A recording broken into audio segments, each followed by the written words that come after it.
Welcome to Your Biz, Your Rules with Dara Paddy, the podcast here to help you weave the perks and quirks of your personality into your business. Don't forget to hit subscribe so you never miss another episode. Now let's get to it.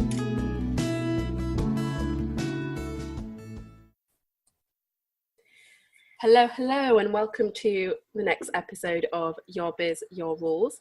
Today I'm very excited to introduce the one, the only, Miss Better Than Google herself, Emma Ward/Cossey. What are we calling you officially? Emma Cossey. So Emma Ward is my married name, but I've kept Emma Cossey for kind of all my work stuff, and basically because it's got an SEO edge. And there are tons of Emma Wards out there, so that's why. That's true. I've come across a couple of other Emma Wards, but no other Emma Cosseys. So can you introduce yourself? Yeah, of course. So I'm Emma. I'm Emma Cossey. I run the Freelance Lifestyle, which is a blog, a Facebook community, a podcast, and a collection of online courses and coaching for freelancers, which is a bit of a mouthful. But basically, it's an online hub for freelancers, so that anyone who wants to get started as a freelance, anyone who is experienced and just kind of wants that network and that support. Because I firmly believe that even if you work on your own, it doesn't mean you have to be alone. So yeah, that's what we're there for, really. So I'd actually really like to start off by talking about your Facebook community, because it's, to this day, it was one of the very first I joined, and it's still one of my very favorites, because it's just, I don't know, it's so much different to the very typical, like, flashy, promo-y, carefully curated graphics type of group that you see, particularly in the online business community. So I was wondering if you could share a few tips on how you've done that, how you've built a community like that. Yeah, I mean, for me, I wanted it to feel like a very safe place that people felt like they could open up and not be judged. And I know there are loads of fantastic communities out there that are like six-figure communities and all that side of things. But from speaking to a lot of freelancers, I found that a lot of people were freelance because they wanted work-life balance, they wanted to work around their family, but it wasn't necessarily about making £1 million or anything like that. It was just about having a better lifestyle. Hence why I called it the Freelance Lifestylers, and I wanted to create a group that reflected all of the small positive elements of being a freelancer without putting all this pressure on that you have to be super successful as well. So I think it's created a bit of an environment in there where everyone's quite open if they're not having a great time or if they're struggling with anything. And I think them being able to be that vulnerable and open about it means that then they're able to get all that support and help, and quite often they'll come in with a problem and everybody will help out, and everyone's really kind and open with suggestions, and they'll end up sorting the situation out or coming out of it in a much better frame of mind. I think part of that is probably because I've set a standard of being quite vulnerable there myself. I have zero filter. I don't have any filter at all, which you know anyway, and I found that if I bring that to the group, then everyone else feels a bit more comfortable sharing as well. And I've just basically, am I allowed to swear on the podcast? If you really need to. all the let's say BS. Let's say that instead. I have a very low BS threshold, and I can't be dealing with people who don't necessarily tell the truth about their business, or are kind of pretending things are different to what they are. And in the same way with Instagram, I can't be dealing with this perfect idea on Instagram of how our businesses are run and #girlboss and all this. I want to put across a really honest view of that. So I think that's kind of been reflected in the group. I've kind of waffled on a little bit about it, and I think the question was about how to create that. Was that right? Yeah, how to create that sort of environment. Yeah, I guess being vulnerable, being open, and being non-judgmental, basically. We also do have rules, so there's only promotions on Friday in one thread. That helps a lot as well. I'm always very impressed by the environment you've created, because I always see the two extremes online. So there's like the people who are very like upbeat power through, like, look at my shiny glossy life, and then there's the people who are the absolute mood hoovers who just bring everything down, whereas you've got this space where people can be vulnerable and they can share the bad things, but then they get loads of positive support and just empathy and relatability from other people, and everyone's really normal, which is nice. It's nice to be surrounded by normal people who get what you're going through. I think, yeah, and I think that is because everyone's being, and I hate the word authentic because I think it's so overused, but I think everyone's just being themselves. Like, nobody's pretending that they've secretly running a £100,000 business or anything like that.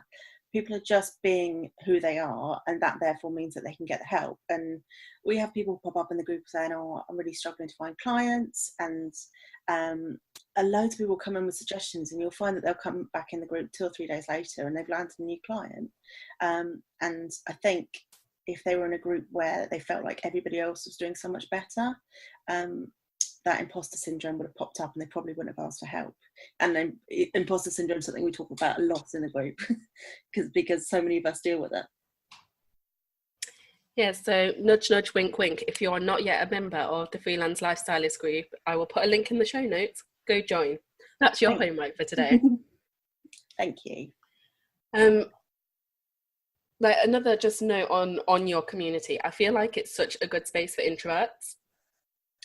Yes, I am a card-carrying introvert. So I worked in several office jobs before I came into this, and I hated it because I always felt very uptight and unable to relax because I was surrounded by people, and I love spending time with people, but not full days where people are always in your face and small talk and all those other introvert cliches. And I think a lot of freelancers I speak to are introverts trapped in corporate jobs that they don't enjoy and they don't feel comfortable in. And when they go back to being freelance, or when they go into freelancing, they get back that control. So I think freelancing is kind of perfect for introverts because you get to work from home, you get to have that control back, you get that flexibility of working around your energy as well. So, for example, I'm very much an early bird, so I know I can work well in the mornings and then maybe take a break and work better later on. And I think you're slightly more of a night owl, aren't you? Not by choice. Not by choice. I just struggle sleeping. Well, I found that a lot of introverts are able to be much more productive and effective because they can work to what works, the hours that work for them. So there's loads of benefits of being a freelancer and introvert.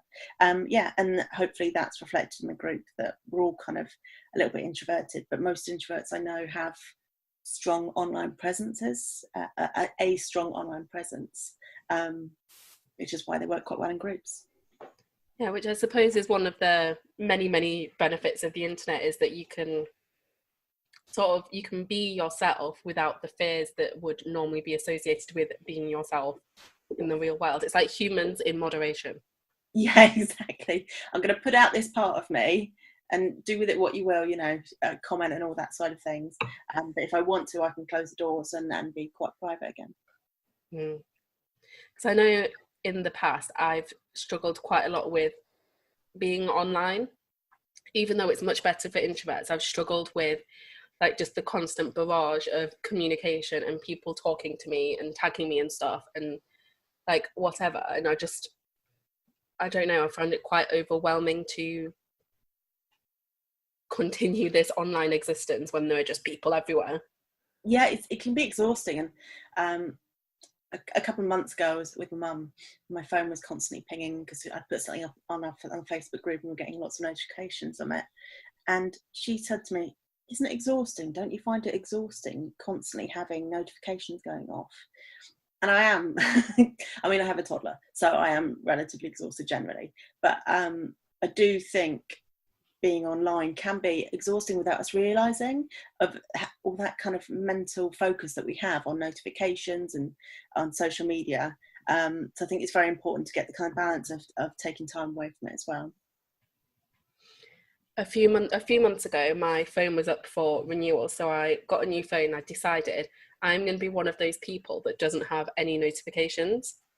Nice. So I turned off all of my notifications. The only ones I get are through my Instagram scheduler because you have to get the push notification to post it online. So I get a little ping from Planoly, but that's it. Any, like, not even text messages, missed calls, nothing. I don't get any notifications. And oh my God, has it like alleviated some valuable space in my brain. It's something I do a little bit. I don't have Facebook notifications on anymore, or Twitter notifications. I do have Instagram because one of my clients is very much doing a lot of Instagram at the moment, so I kind of have to. I think it is particularly hard if you're a social media manager to turn off because you automatically have your notifications on for work. But in that case, do not disturb. But after about 6 o'clock is perfect, so that you can keep them all a bit quieter. Do you have any other tips for carving out that slice of quiet time away from the old internet? Yes, probably my favourite app is Forest. So Forest is an app where you go in, it's very simple. You plant a tree. It's not a real tree, obviously, but you plant a tree in the virtual forest. This is all sounding very woo-woo, but basically you plant that tree and you give it a time limit for how long it will take to grow, and then you cannot touch your phone or open your phone until the tree is grown. Otherwise the tree dies. So think of it as kind of like a Tamagotchi for 2017 that keeps you off your phone. Oh my God, I forgot about my Tamagotchi. They're back. They're apparently the in-trend toy for 2000. Oh my God, Christmas list.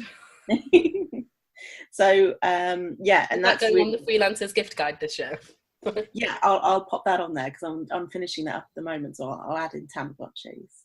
But anything that kind of gamifies that time, I find that quite useful. So yeah, Forest is brilliant, and you kind of then can unlock new trees if you spend certain times offline and all that side of things. So that probably would be my number one tip, to download that. You can download other apps that will track how much time you're spending on the phone, on your phone. That's terrifying, quite depressing, but you can do that if you think that might work for you, and persuade you not to be spending so much time on there, really. But the other, on a practical side, just putting your phone on the side somewhere where you can hear it if you need to, but with it out of reach, is a really good way of just switching off a little bit and doing something else for your evening, that's not scrolling through Instagram, Facebook, Twitter, email, and repeat. Oh my God, that's so me. And I do that thing where I will be scrolling through Facebook on my computer and then close the window and then pick up my phone and scroll through the exact same feed on my phone. And do you do that thing where you close the app and then automatically reopen the app? Yeah. Not realising, because your thumb basically is not even a part of your brain anymore. It just automatically does it for you. Yeah, it's like a medical condition. And a little behind the scenes glimpse for you. Emma is like my inner app queen. So whenever I like wake up one day thinking, oh, I wish I could do this, or I wish I could do that, my first act is to text Emma and be like, Emma, is there an app for this? Because she just knows. I do. I have far too many apps. Better than Google. It scares people when they see how many apps I've got on my phone, but I try to just keep the useful ones on there, the practical ones. But I figure if there's a way of making life easier with an app, why not try it? Okay, here's a question for you. What are your favourite apps? Oh God. Okay. Okay, I'm gonna have a quick look at my phone and see which ones I use the most often. Because you've obviously got the standard Facebook, Twitter, Instagram. You mentioned Planoly, and I love Planoly for scheduling to Instagram.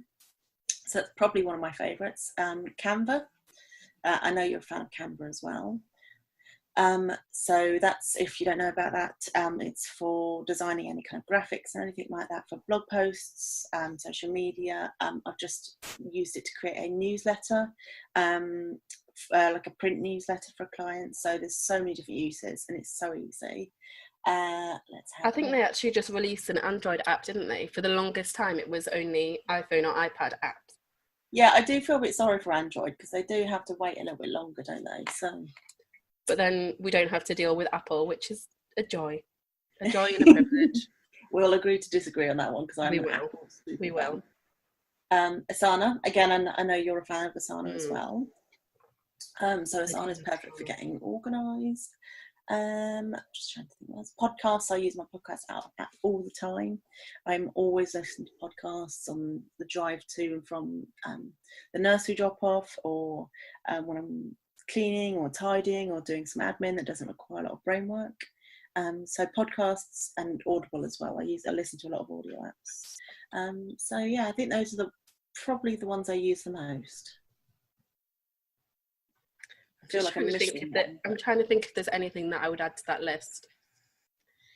So if you are an Android user, then I would recommend Pocket Casts for listening to your podcasts. Okay, brilliant. It's really good for getting all of those ones that are on iTunes but don't seem to be on any other indexes, because obviously you can't get iTunes on an Android. Yeah. So Pocket Cast, definitely, you can get all of that good stuff. Like, it is a paid one. I think it's something like £1 or £1.99, but I use it at least once a day, so it's definitely worth it.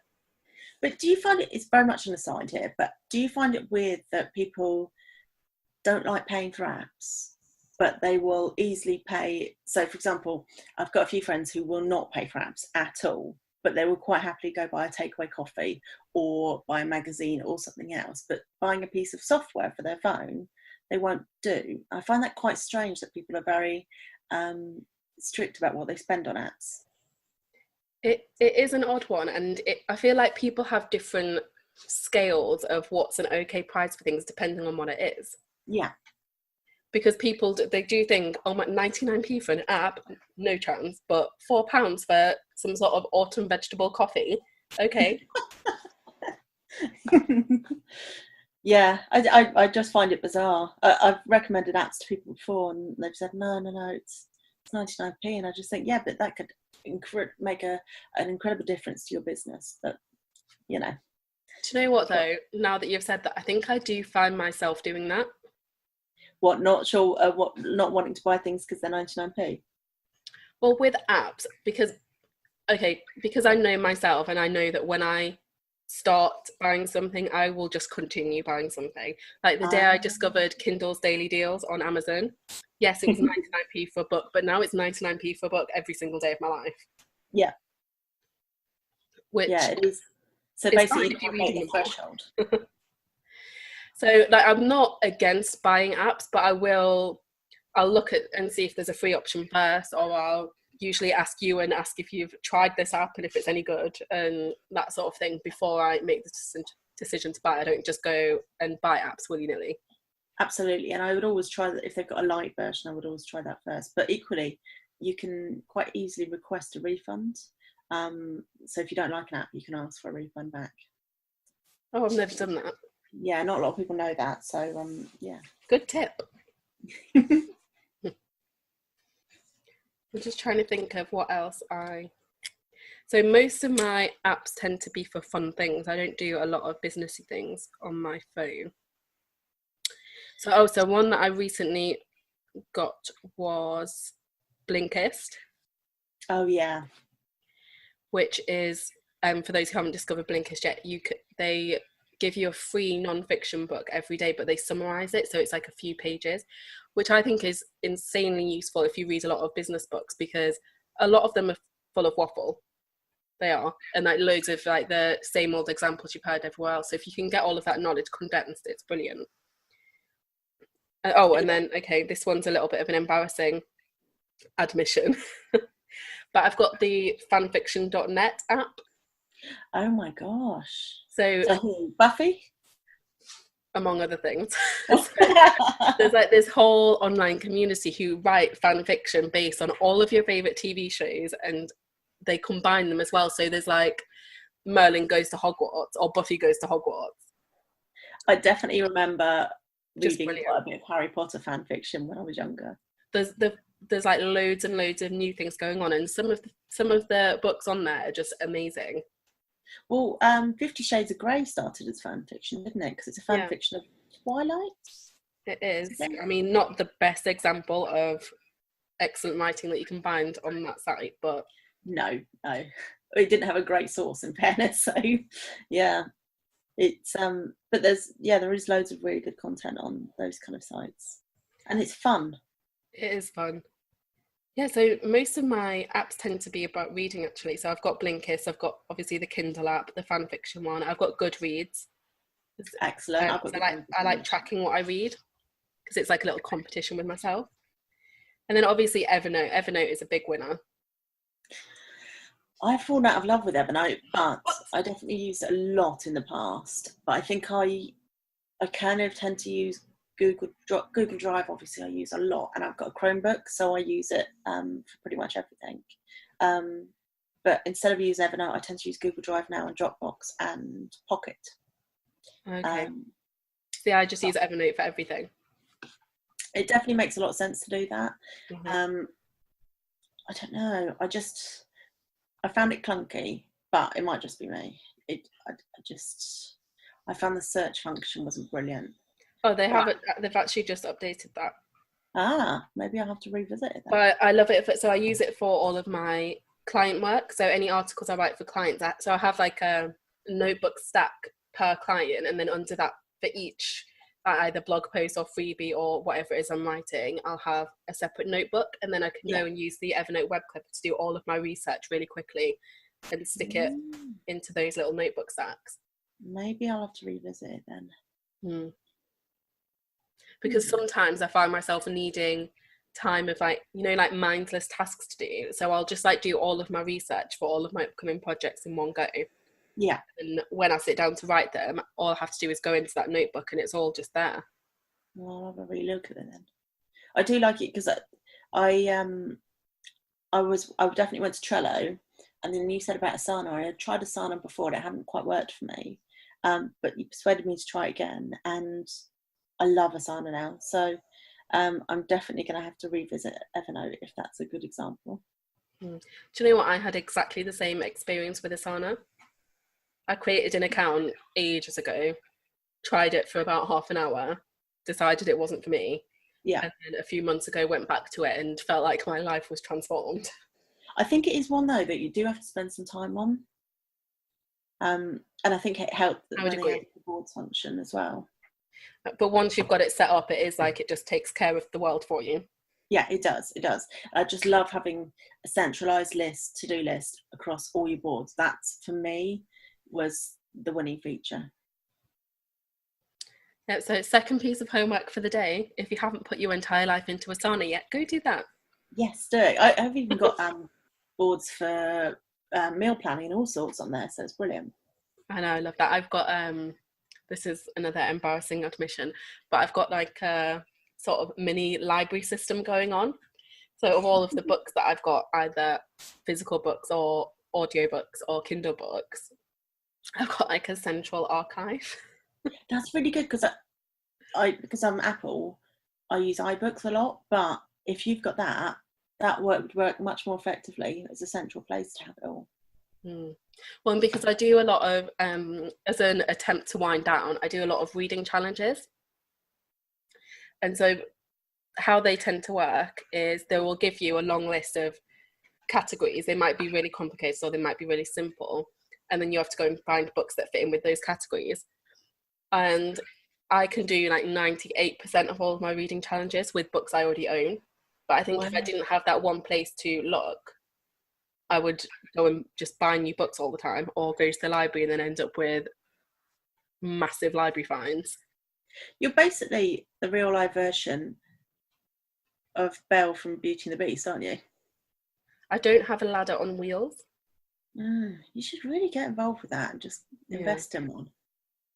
Yeah, you're not wrong. Tax deductible. Storage? Is it storage? Could it fall under storage? Maybe. Or transport. Yeah, exactly. Okay, we've gone on like a way massive tangent. We knew that was inevitable anyway. So, seeing as we're talking about wasting our time with all of these apps, I was wondering if you could share some of your magic wizardry about fitting in your freelance career around other commitments, because I know you have something of a lively toddler to contend with. Yes, he is very energetic, and therefore I pretty much can't work when he's awake. Thankfully, he's a good napper and a good sleeper, so that's probably my it's not even a tip, because you either have a good sleep or you're not. I don't know really. I don't know. I think I just got lucky on that front. Anyway, so I guess the one thing I would say is on my work day, so I have Mondays, Tuesdays and Thursday mornings with him at nursery. And each day I sit down and I write my top three things I have to achieve that day, and the frog. And the frog's something we talk about a lot in my group, but it's based on the Eat That Frog theory, which is a book by Brian Tracy. Thank you, Brian Tracy. I knew it was Tracy, but I couldn't remember if it was Rob or Brian. So Brian Tracy, so he wrote the book Eat That Frog, about the idea that if you have to do something awful today, like eating a frog, a big, ugly, warty, smelly frog, when do you do it? And the best answer is that you do it first thing in the morning, so you don't dread it all day and procrastinate. So you have to identify your frog, and once you've done that, everything else gets to be easier. So it could be doing your accounts, it could be a phone call, which as an introvert I hate doing, so I always try and get that out of the way first thing. So yeah, that helps a lot. That gives me structure. I use Asana a lot for planning things. I try to make sure that the things I do on those days are going to be really effective things that really make a difference, rather than just kind of things that I can faff about on Instagram and Pinterest, that sort of things. I try and leave those to the evenings. But during that work time, I try and do things like sending out emails, following up with people, kind of the more impactful things that will bring in money. Yeah, so essentially, as a summary, create your list of the top 3 things that you have to do that day and the frog. Stay focused. Use the Pomodoro. The Pomodoro timer is really, really useful. So it's just a 25-minute timer. So that's really useful as well. But everything else is juggling. It's just that there's no kind of perfect solution. You're constantly trying to adjust things, and your nap times change, and life changes, and things happen, and your child sometimes is ill. It's just adjusting to it and working with clients who are quite understanding. I think a lot of your tips can also be applied to those of us who don't have kids, though. Yeah, absolutely. I mean, the top 3 tasks and the frogs everyone can do. Being focused and using Pomodoro, yeah, those are all things that anyone can do. So yeah, and just being a bit kinder to yourself sometimes. I think we have such high expectations of ourselves, and we expect ourselves to, as freelancers, always finish our to-do lists, and that's just not always possible. I don't think it's ever possible. I don't think you're ever going to get to a point as a freelancer where you will entirely finish your to-do list. So probably accepting that will never happen is a very healthy approach to it. I agree, and I think especially because we all spend so much time online, it's so easy to see all of these exciting things that we want to try, or new courses we want to take, or new ideas we want to play around with, and we almost add things to the list quicker than we take them off. Yeah, and we're such self-learners. We all teach ourselves things all the time, that there's no limit, but sometimes that can be a bad thing. So we're constantly feeling like we should be improving and we should be doing better. Whereas I think in traditional jobs, you don't necessarily have that pressure because it's not all on you. What I noticed when I worked a corporate job is that if you wanted to learn something, you kind of always had to wait for somebody else to teach you it. Yeah, someone else's responsibility. Like now, it's all about development plans and the like, and like external training sessions. It wasn't just a matter of thinking, oh, I want to try that, I'm going to learn how to do it. But then I think on the flip side, when you're freelance, you can almost feel like you're always unfinished, which is a good thing because it's good to have that thirst for knowledge, but you can almost feel like you're always behind, or you're never quite there, or I guess it's where imposter syndrome comes from, that feeling that you're never doing enough. I think there's definitely there's some deeply ingrained badge of honor on being busy as well, which doesn't help, because you think like if you are rushing around, hustling, being as busy as you possibly can be, it's like, yes, you are a real businesswoman, you have done it. And I hate the word hustle. Like, I hate for that reason, because I feel like it pushes people to their absolute limits, to burnout, and it's really unhealthy.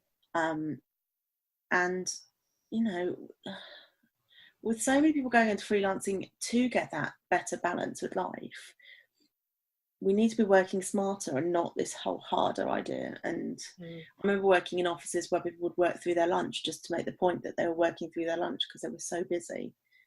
And you're not being any more productive by not taking a break. You're actually being less productive because you're not giving your brain any time to kind of relax or anything like that. So it's tricky.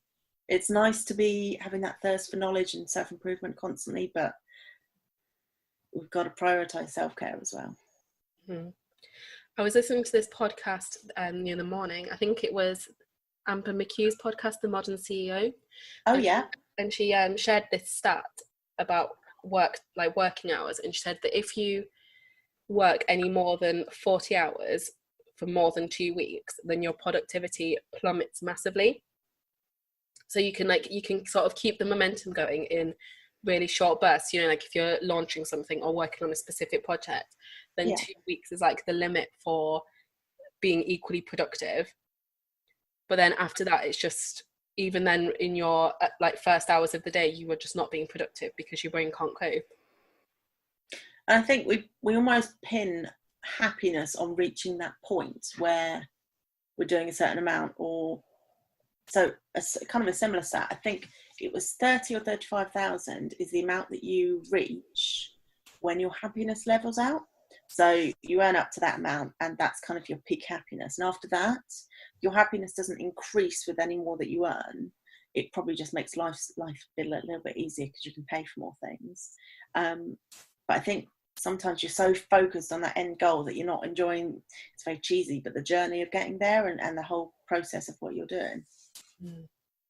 I think I can definitely relate to that. I mean, you know that I'm basically a crazy person and always Driven. have to be doing something. Yeah, let's say driven. Yeah. But like a few weeks ago, I decided that I wasn't going to work in the evenings anymore because I was making myself insane. I was working until like 10, half 10, 11 every single night, and then going straight to bed, then getting up and doing it all over again. So I thought, no, I'm going to take the evenings off. I'm going to relax. I am going to relax. I'm going to do this. And after about 3 days of failing at relaxing, I've just been like, oh, like maybe I should start this brand new project. Maybe I should become a YouTube sensation. Maybe I should start this like brand new blog and be a massive success at that, because I need some kind of project to fill all this spare time. And hopefully you talked me out of that. Well, I think actually it probably proved that your brain needed that space to be more creative again. And that's why you were coming up with all these projects as well. But some of the projects were probably just filling that time so that you could relax a bit more. Filling that time so you had something to do during that time, because relaxing is not your default setting. Well, I think that's what I'm trying to do now, is I'm trying to think of things that I would just be doing for the pure fun of it, not because I want to be successful at something else. And I think what it is. It's like a drive for all the success in all the different areas, and it's just not sustainable and it's not enjoyable. It is very hard, I think. I mean, we talked about this the other day, didn't we? Where we are as a generation now, we feel very uncomfortable being bored. Like before, it's very normal for children to feel bored and for adults to have moments of boredom. And I can't remember the last time I was bored. And if I do feel bored, I feel very uncomfortable with it, because we are constantly driven to be always working, always improving. So yeah, I guess it's finding ways to feel like you're achieving a little bit, but not going full out. Which I guess is why some people join the gym or join to do sports and things like that, because it gives them the sense of achievement, but they're still kind of getting the benefits of the relaxation or doing something good for themselves, the self-care aspect. I just don't like gyms. No, I actually quite like the gym, but I can't be bothered to walk to the gym. So, you know, to be fair, it's like a half an hour walk. You're not going to walk half an hour, go to the gym for what, an hour, and then walk back. No. I mean, you could, but no, you're not going to. That's 2 hours though. And Yeah. bearing in mind I have to walk my dogs as well. That's a lot of walking in a day. Yeah, exactly. Or you could just drive there. I don't drive. Oh yeah, I forgot about that. I don't drive. One day, but at the moment, my focus for the fun time is doing my art again, because I've let that slide while I've been in crazy hustle mode. And my goal is to do the art because I enjoy the art, not because I'm going to blog about it, and not because it's going to be all over Instagram or YouTube or wherever. It's just going to be fun for me. I think that's a really nice one to have, and I have zero artistic ability, so for me, I quite enjoy the sort of grown up colouring in books because I can stay in the lines and it requires no creativity other than using pencils, but it keeps your mind kind of busy. There are some people that I follow on YouTube who do these amazing things with the adult colouring books. Like they use paints and pencils and pens all together and make them look like proper works of art. Wow. It's quite impressive. Now I'm feeling like I should be up in my game. Well, even just like having some justification to go and buy some new glittery gel pens, why not? I think being addicted to buying stationery goes hand in hand with being freelance. Yeah, we need something to post on Instagram and acceptable. So I've just bought the new issues of Breathe and what's the other magazine, In the Moment or something like that. And a little part of me was thinking, oh, this would be nice for Instagram. My favourite is Flow magazine. I haven't found that one yet. I've been looking. Oh my God, Emma, it's amazing. It's marketed as the magazine for paper lovers, and you get like little free notebooks and sheets of stickers and all sorts with like inside the book and like little posters, and oh my God, it's brilliant. I love it. I love this new range. We're going off on a massive tangent now, but I love this new range of magazines that are less cosmopolitan, sex tips and all that, and more about just kind of nature and self-care and hygge, I think that's how you pronounce it, and all that kind of side of things, the kind of gentler autumnal topics, really.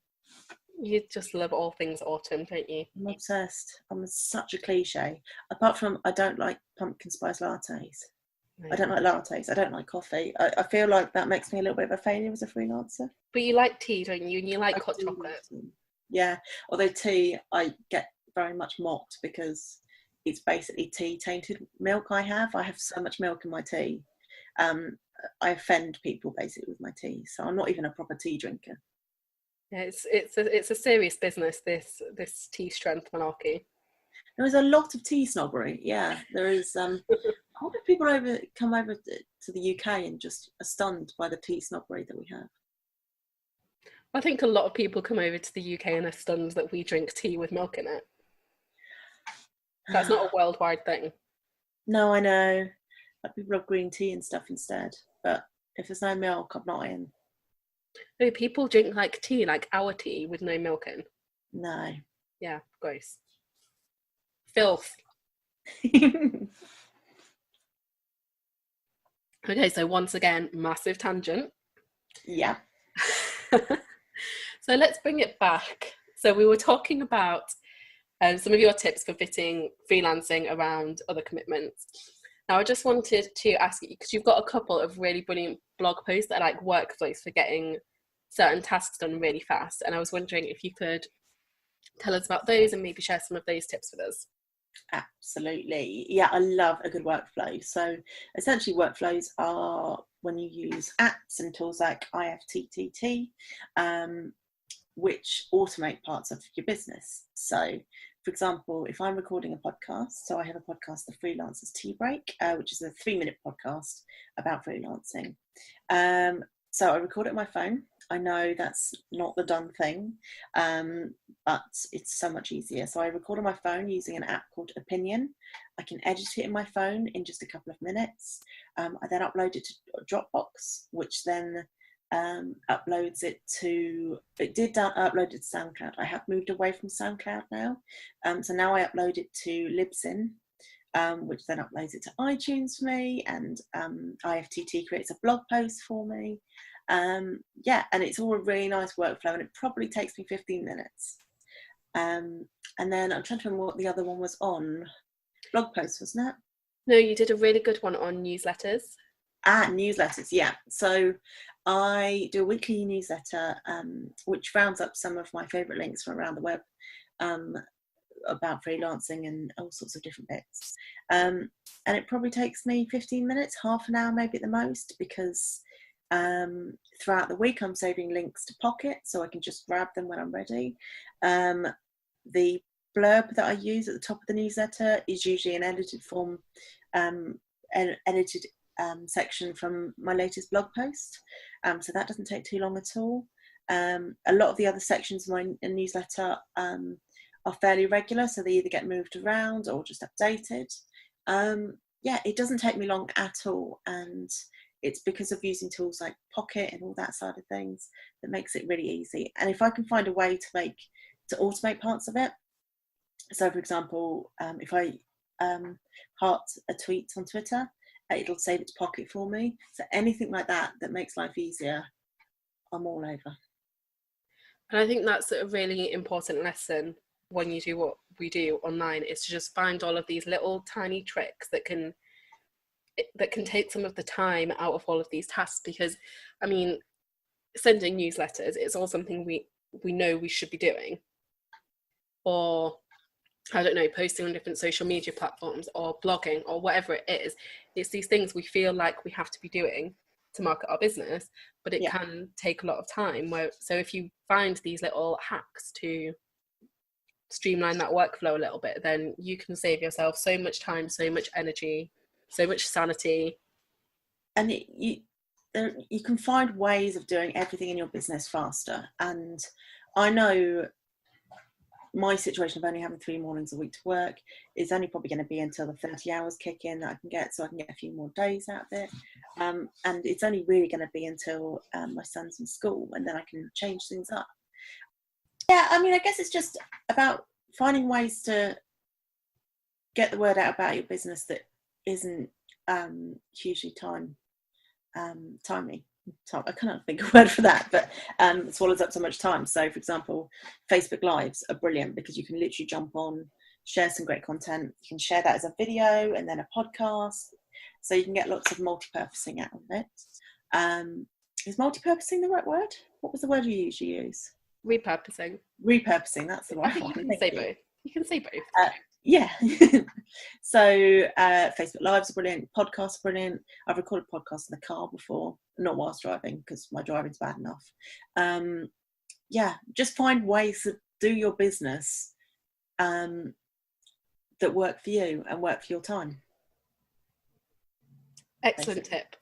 Excellent tip. And okay, so we have yammered on an awful lot about all sorts of exciting things today, but I just want to finish off with my favourite question that I'm asking everybody. What's your biggest guilty pleasure and how do you weave it into your work? Other than apps and tea and mindfulness magazines. Yeah, I mean, apps are probably my biggest guilty pleasure, but music actually. I don't have any musical creativity in me at all, but I love listening to music, and music can completely transform my mood. And I find that the right playlist can have such a remarkable difference on my day. So starting off the day, okay, it's not cool.